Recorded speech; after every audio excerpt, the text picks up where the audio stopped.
We're gonna keep this show rolling.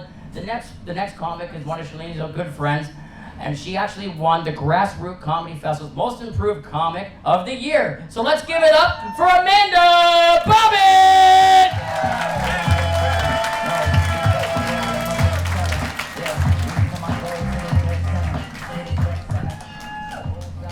Thank you very much, Jay. I've got some new shoes too, just like Betsy. I wear mine to tower over these male comics. I'll introduce myself. My name is Amanda Lacey Bobbitt, or as Shalini started calling me in the 10th grade, El Monde La Siguiente Bobbito.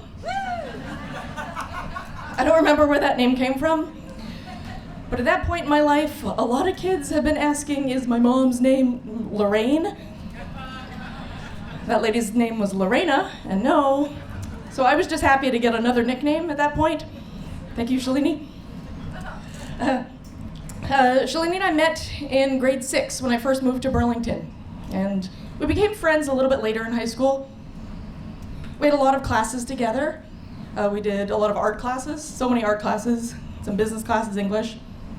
We even took a voluntary math summer school class. Yeah, who does that? My thought was that, it's better to suffer through just 1 month of math instead of 5 whole months, because I was bad at math and logic, I think.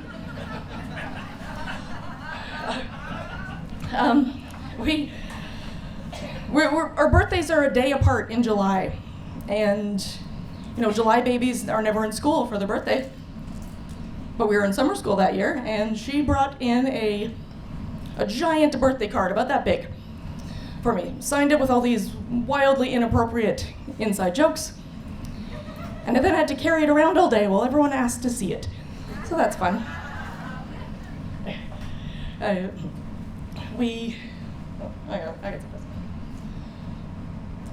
always thought Shalini was really, really cool. Maybe not in the way that cool kids were cool, but cool because she didn't really care what they thought. Or if she did, she didn't let on. And that was pretty cool. She had a unique sense of style. That was awesome. And I gotta say, not many teen Burlington girls were into The Cure in 2002. None, really. We kind of lost touch after high school, because that happens. It was before social media, so you're not as connected. Eventually social media came around and we got back in touch a little bit.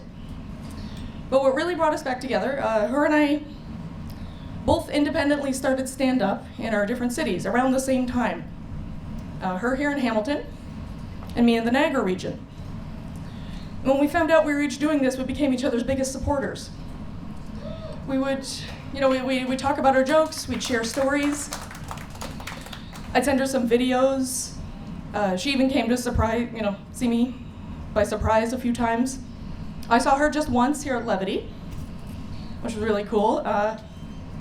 She had an amazing opening joke, which I wasn't necessarily gonna say, but these other guys are pushing the envelope already, but I wasn't gonna say it. She asked everyone, she admitted that, she's a social worker who's a little antisocial. She hates small talk. Then asked if anybody in the audience was suicidal, because that was easier to talk about. Yeah. So the audience loved that. That's the one that really stuck with me. She once told me, you don't have to rely on the Bobbitt material so much. And if you've seen me perform before, I did not take that note. But it was really nice to get unwanted feedback from a woman comedian for once. First time ever, honestly.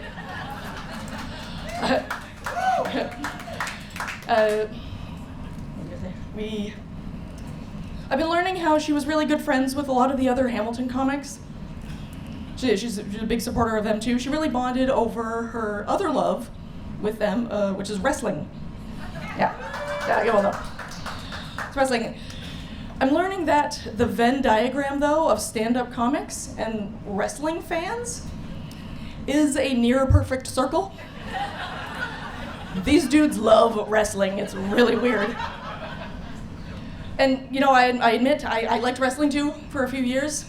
I'd watch it religiously every Monday night. Then on Tuesday at school, talk about it with Shalini and her friends Alicia and Candace.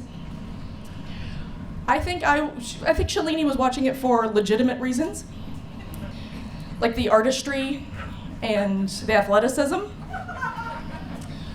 I was watching it for the drama, and if I'm being perfectly honest, to ogle the Rock's thighs, okay? Yeah. You know, we know she kind of had a funny, silly sense of humor, but it was a little dark. A few people have mentioned that. It was kind of dark. That was awesome. One of my very favorite moments happened in OAC art class, which is where this amazing photo was taken on our t-shirts. We were in a very, very small, self-directed art class. So small that half of the class is here tonight. There were 6 of us. So 3 of us are here. We'd get together once in a while and critique our works with the teacher. Shalini was a gifted artist, as many of you know. She didn't always see eye to eye with his teacher, though. She didn't really understand Shalini's vision. And she didn't like how her artworks would never dry, because she'd just use all the paint. Just sopping wet. I wasn't a great painter, I'll give her that. Not really my strong suit, but I was enthusiastic. Out of nowhere, during one of these art critiques of one of my pieces, Shalini says to the class, "Well, Amanda can't paint as well as the rest of us because she doesn't have a dad." And I know that sounds bad. I mean, it's not true. It's not true. But the class was horrified, especially the teacher. But I was howling with laughter, which made them more uncomfortable. She knew how much that would make me laugh. And I think one of the reasons I wanted to do stand-up was to chase the high of that joke. I wanted to make people laugh as much as she made me laugh that day. And the other reason was the Bobbitt stuff, if I'm being honest. Okay, that's it for me. Thank you, everybody that's here tonight. Thank you so very much. Thank you.